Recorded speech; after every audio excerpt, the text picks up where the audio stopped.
Ghislain, raising his sword high, called for the assault unit's attention. The true forms of the Pallors had been revealed, and the time to act was now. With a decisive swing of his sword, he signaled the charge. Ghislain, driven by his loyalty, moved without hesitation to follow his leader's command. Kair, energized by the prospect of combat, grinned at the chaos to come. Belinda, ever watchful, stayed close behind Ghislain, ready to watch his back. With unwavering confidence, Ghislain raised his sword once more, leading the assault unit into the fray, determined to slay the Pallors in one fell swoop. Kair's passion for battle ignited with every strike he delivered. Ghislain's tactical mastery with various weapons became evident as he engaged on the flank. Ghislain thrust his sword forward, skewering several monsters in a single motion. He then swung his sword horizontally, slicing through more foes in the broad path of his blade. The Pallors, monsters capable of blending into the darkness, but with weak physical durability, filled the battlefield. Ghislain assessed that with this team, they could break through the enemy's ranks in an instant. With a wave of his hand, he commanded his forces to reduce the monsters' numbers as much as possible. Ghislain blocked the incoming attacks, drawing the monsters' attention with both an axe and a sword. Meanwhile, Kair disrupted their formation with swift movements and precise sword strikes, breaking through their ranks. Though he was not invincible, the sheer number of monsters soon swarmed him.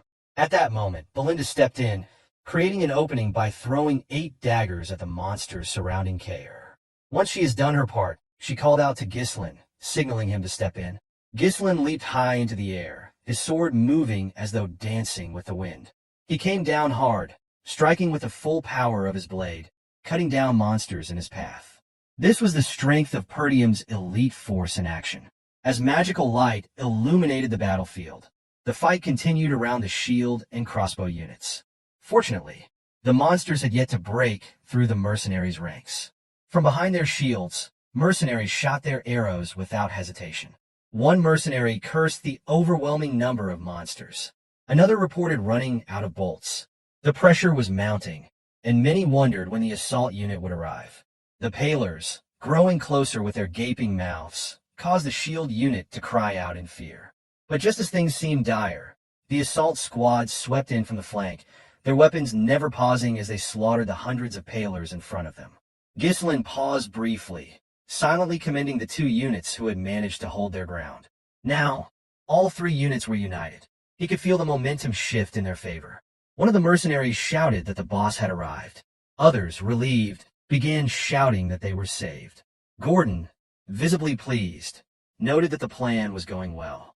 Ghislain, still focused, ordered his forces to spread out and surround the remaining monsters from all sides. The experienced mercenaries charged in an organized fashion. But as they moved, one of the Pallors, a horned one, issued a loud scream, commanding the others to retreat. This left the mercenaries momentarily confused. Pallors were not known for their intelligence, and it was strange to see them attempted to flee. Ghislain realized the Pallor leader must be giving the signal to retreat. He immediately ordered Belinda to find the leader, instructing her that the one with the horns was the one calling the retreat. Kair, seeing the retreat, asked if they should keep chasing them. Belinda questioned whether it would be better to simply let them go. Ghislain explained with certainty that the Pallors had a strong obsession with their prey. Even if they retreated now, they would follow the group for days, relentless in their pursuit. The only way to avoid another battle was to take down the leader, disrupting their command structure and causing them to fall apart. Belinda paused for a moment, a smile forming as she thought of how much her young master had changed.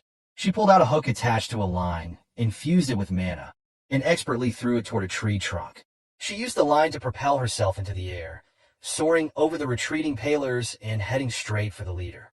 Spotting the horned creature, she spun the hook and launched it with deadly precision. Once it caught, she shouted to Ghislain, signaling him to give chase.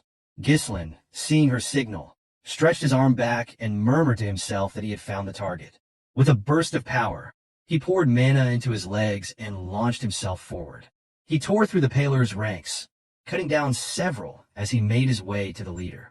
His sword pierced the horned Pallor's chest, driving through its heart.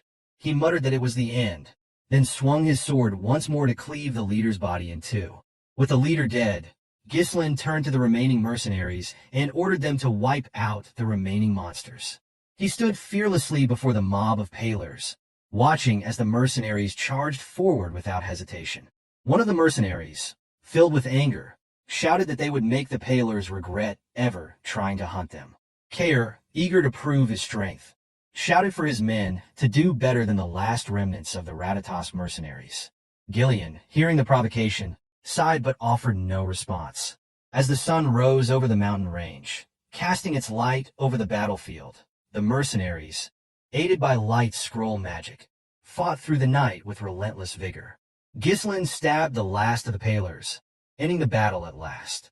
Ghislain praised his mercenaries for their commitment and their ability to follow his plan. Cheers erupted from the mercenaries, their voices filled with relief and triumph.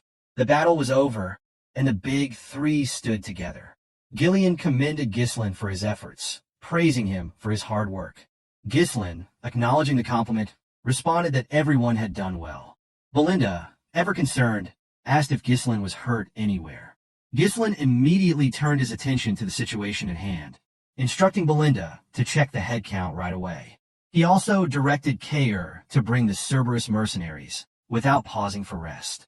He added that he and Ghislain would scatter Palers' corpses around the camp. Puzzled, Kair wondered aloud what effect scattering the corpses would have. Ghislain calmly explained that the smell of the corpses would drive other monsters away. Paler, being one of the highest-ranking monsters at the entrance to the Forest of Beasts, would make for an effective deterrent. Ghislain, chiming in with a touch of humor, added that this would ensure the camp area would be safe, teasing Kair by calling him Kid, as if to provoke him. Kair, not one to back down from a challenge, gestured in a way that seemed to indicate he was ready to settle things with Ghislain. With a playful challenge, Kair asked if Ghislain wanted to end things today, while Ghislain, relieved by the distraction, let out a sigh. Reflecting on the time spent in the Forest of Beasts, Ghislain realized it had been about 10 days since they entered. Now that the Paler threat had been dealt with, he assessed that all the dangerous monsters along his planned route had been handled. The only remaining task was to mine the runestone veins. As the sun rose slightly above the horizon, Ghislain wondered if their struggles were finally over. Belinda approached and reported on her findings. She confirmed that the Cerberus mercenary corps consisted of 41 people, and the contracted mercenaries had decreased by 3, leaving a total of 126. Ghislain spoke softly, remarking that Cerberus had not suffered any casualties. Kair, proud of his leadership, smugly proclaimed that it was no surprise, considering who was leading them. He made a point of reminding Ghislain that he had outdone the old man in leading his corps.